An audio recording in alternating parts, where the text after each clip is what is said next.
Samantha Lockwood had always been drawn to old books. Their scent, musty parchment mixed with the dust of forgotten knowledge, was more intoxicating to her than any perfume. As a researcher of ancient texts, she spent her days poring over manuscripts that most had long dismissed as mere myths. But when she found a letter tucked inside an old volume at an estate sale, she knew she had stumbled upon something different. The letter was written in ink that shimmered faintly under the light, its words penned in an elegant yet unfamiliar script. To the one who seeks knowledge beyond the veil, follow the path of the lost, and you shall find the secret library of lost souls. But beware, once you enter, leaving is not guaranteed. Samantha's heart pounded. Was this a prank, or was there truly a hidden library filled with forbidden knowledge?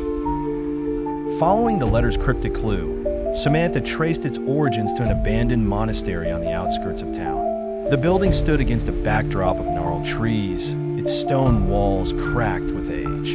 Inside, the air was thick with an eerie silence. Dust motes floated in the dim light as she explored. Then, in the monastery study, she found a bookshelf that seemed out of place. This one was pristine, untouched by time.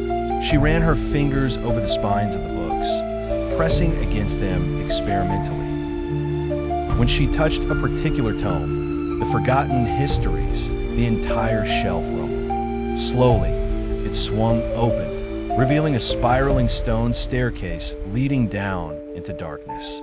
With a deep breath, Samantha stepped inside. The descent felt endless. The deeper she went, the colder the air became, and an inexplicable weight pressed on her chest.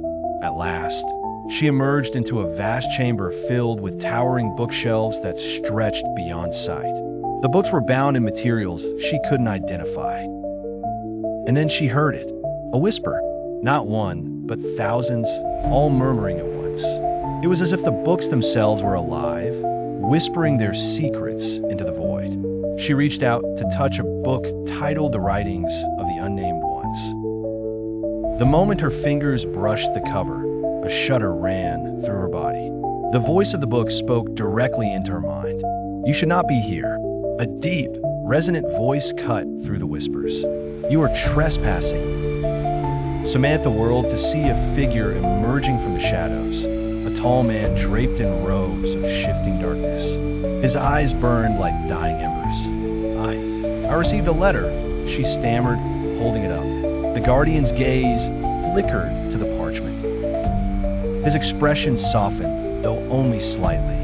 "Then you were chosen," he said, "but you do not yet understand the price of entry." Samantha swallowed hard. "What is this place?" "The Library of Lost Souls," the Guardian replied. "Every book here contains the knowledge of those who sought the forbidden, those who bartered their own souls for secrets beyond mortal comprehension." Samantha hesitated. If every book contained a soul, then what happened to the people who had once owned them? "You said there's a price," she murmured. "What is it?" The Guardian stepped closer. "Each person who enters must leave something behind. Some leave their memories, some their sanity, others their very existence." A chill ran down her spine. "And if I leave now, you may try," he said simply. She turned back toward the staircase, but where it had been, there was now only an unbroken wall of stone. Trapped, the library would not let her go so easily. Desperation clawed at her. If there was a way in, there had to be a way out. She turned to the nearest bookshelf, scanning the titles. One caught her eye, the Tome of Escape. She pulled it free, but as soon as she opened it, ink poured from the pages, spiraling into the air. To leave the library, one must return what was taken, or offer something greater in its place. "What was taken?" she asked aloud. The Guardian's eyes darkened. "Your fate now belongs to the library. If you wish to leave, you must find another soul willing to take your place."